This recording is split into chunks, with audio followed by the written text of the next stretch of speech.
सुप्रभात बच्चों, कैसे हैं आप सब बच्चों। आज मैं आपको पाठ 11 जो है आपका पुष्पोत्सव अनुवाद उसका करवा चुकी हूँ। मैं आज उसका अभ्यास करवा रही हूँ, ध्यान से समझना सभी। प्रश्न 1 बच्चों मैं स्किप करवा रही हूँ, कोई खास इम्पोर्टेंट नहीं है, ठीक है। प्रश्न 2 करवा रही हूँ, रिक्त स्थानानि पूरयत। यहाँ पर बेटा जो आपका सेंटेंस है उसमें एक खाली स्थान है, उसके बाद 2 ऑप्शन दिए हैं, वो नहीं लिखे हैं मैंने यहाँ पर, ठीक है। वो 2 ऑप्शन में से एक आपका सही है और एक गलत है, तो वो सही वाला आपको यहाँ भरना है। तो मैंने ऑलरेडी ये भर रखा है, तो आपको समझा देती हूँ कि ये कैसे होगा। खाली स्थान होगा यहाँ बहवः उत्सवा भवन्ति।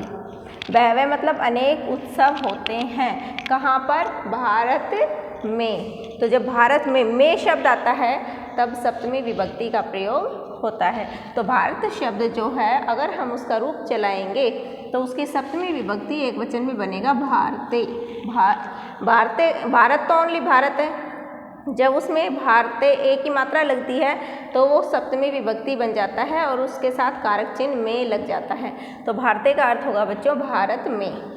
भारत में बहवः मतलब अनेक उत्सव मतलब त्यौहार होते हैं। अगला है सरोवरे मीनः वसन्ति। मीन होती है मछली, ठीक है, मछलियाँ। मीनः का मतलब है मछलियाँ, वसन्ति मतलब रहती हैं। मछलियाँ रहती हैं कहाँ पर? सरोवरे, सरोवर में, तालाब में। तो वही में आया है, मतलब हमने सप्तमी विभक्ति लगानी है, ठीक है। तो एक ही मात्रा लगा देंगे, सरोवरे। सरोवर में मछलियाँ रहती हैं। अगला है जनः मतलब लोग, मंदिरे पुष्पाणि अर्पयन्ति। जनः का मतलब लोग, मंदिरे का मतलब मंदिर में, एक ही मात्रा लगी है ना बच्चों, मंदिर में। पुष्पाणि मतलब फूल और अर्पयन्ति मतलब अर्पण करते हैं या चढ़ाते हैं। लोग मंदिर में फूल चढ़ाते हैं। अगला खगः नीडेषु निवसन्ति। खगः, खगा का मतलब होता है बच्चों पक्षी, ठीक है। नीडेषु या नीडेषु का मतलब घोंसलों में। अब आप सोचोगे कि इनमें तो मैडम ने बताया कि एक ही मात्रा लगती है तब में आता है, लेकिन यहाँ तो एक ही मात्रा है ही नहीं, तो में क्यों आया? बच्चों यहाँ मंदिर जो शब्द है वो एक वचन आया है यहाँ पर, मंदिर का, सरोवर का और भारत का। लेकिन यहाँ नीडेषु जो है घोंसलों में बहुवचन है। अगर ये ओनली एक वचन होता तो नीडे शब्द होता, ठीक है। जो नीडेषु शब्द है वो बहुवचन है, सप्तमी विभक्ति का बहुवचन। ये तीनों जो हैं वो सप्तमी का एक वचन है, लेकिन नीडेषु शब्द है वो सप्तमी विभक्ति का ही बहुवचन है। तो मतलब होगा एक होता तो घोंसले में, लेकिन यह ज़्यादा है घोंसलों में। पक्षी घोंसलों में निवसन्ति मतलब रहते हैं। छात्रः प्रयोगशालायां प्रयोगं कुर्वन्ति। छात्रः, छात्र, प्रयोगशाला, प्रयोगशाला होती है जिसे आप लैब कहते हैं ना बच्चों, उसे कहते हैं हिंदी में प्रयोगशाला। छात्र प्रयोगशाला में प्रयोग करते हैं। अब यहाँ पर भी बेटा प्रयोगशाला में आया, लेकिन ना तो यहाँ शू आया ना यहाँ एक ही मात्रा आई। तो इसका अंतर समझो बच्चों। ये जितने भी शब्द आए थे, भारत है, सरोवर है, मंदिर है, नीड है, ठीक है, ये एकारांत शब्द हैं। ये एकारांत शब्द हैं, तो यहाँ पर जो ये प्रयोगशाला शब्द है ये आकारांत है। तो इसका जो रूप होगा वो लता की तरह चलेगा और इन सब का चलेगा, जैसे बालक का कराया था, राम का कराया था, ठीक है ना।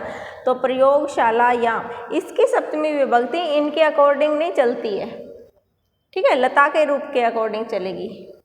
तो इसमें सप्तमी विभक्ति में याम लगता है, याम, प्रयोगशाला याम, ठीक है ना। ये सब एकारांत है शब्द और ये आकारांत है।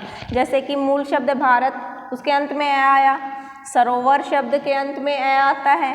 मंदिर के शब्द में, मंदिर शब्द में भी अंत में ए आता है। और नीड, नीड मतलब घोंसला, तो उसमें भी अंत में है। लेकिन प्रयोगशाला जो मूल शब्द है इसका क्या है? प्रयोगशाला, उसके अंत में आ रहा है, तो इसका रूप बेटा अलग से चलेगा, ठीक है। तो इसकी जो सप्तमी विभक्ति होती है, जैसे लता याम, ऐसे ही प्रयोगशाला याम।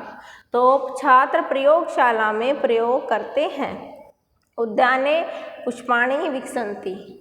उद्याने मतलब बगीचे में फूल खिलते हैं। बगीचे में, उद्याने एक ही मात्रा है, उद्यान में, बगीचे में फूल विकसन्ति मतलब खिलते हैं। तो ये वाला क्वेश्चन आपका कंप्लीट हो गया।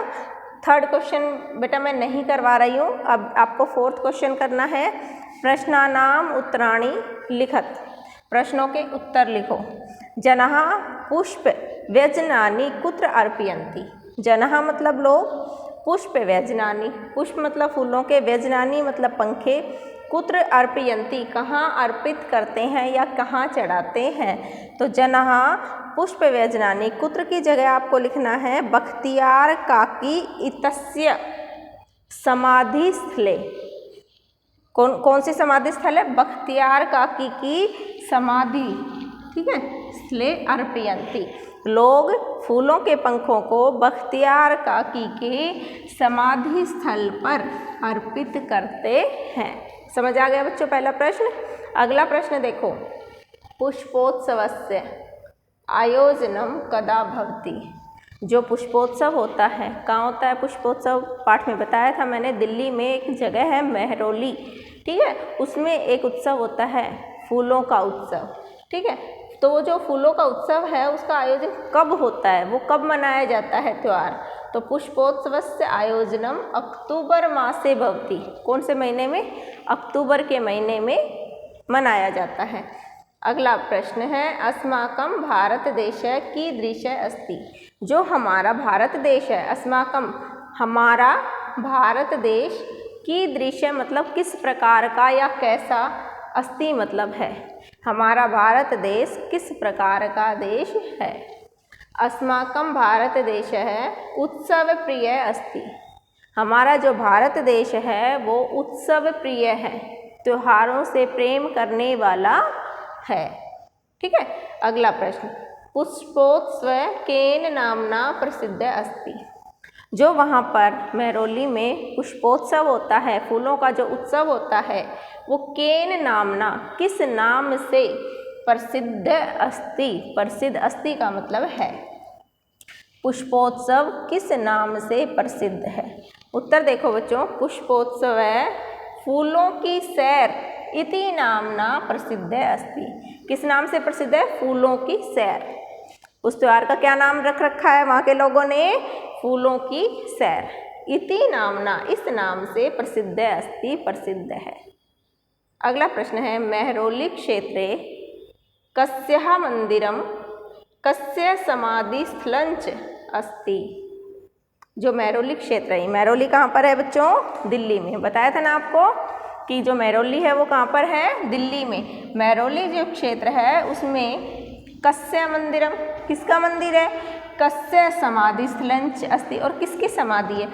जो फूलों का उत्सव है, इस पाठ में बताया था कि फूलों से बनी हुई वस्तुएं वहाँ पर बिकती हैं, लेकिन वहाँ का मुख्य आकर्षण क्या है बच्चों? फूलों से बने हुए पंखे, अलग अलग तरह के फूल, ठीक है, एक ही तरह के नहीं, कोई गेंदे के भी, गुलाब के भी, चमेली के भी, ठीक है, गुड़हल के भी, मतलब अनेक तरह के फूलों से बने हुए पंखे वहाँ पर बिकते हैं बच्चों, ठीक है। अब लोग करते क्या है उन पंखों का?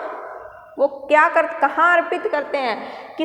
वो वहाँ पर किसी मंदिर है कोई, वहाँ पर उसमें कोई समाधि बनी हुई है, उस पर वो चढ़ाते हैं। तो प्रश्न आपसे पूछा गया है कि मेहरौली क्षेत्र में किसके मंदिर में और किस समाधि पर वो फूल चढ़ाते हैं।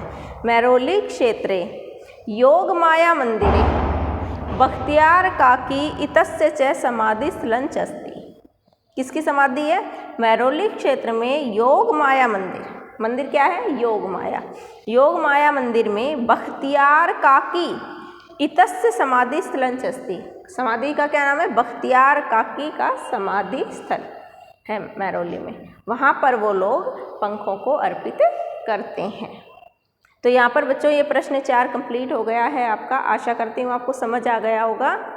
अगर फिर भी अगर किसी बच्चे को कोई प्रॉब्लम है, नहीं समझ आता है, तो मुझे कॉल कर सकता है, ठीक है ना। ओके।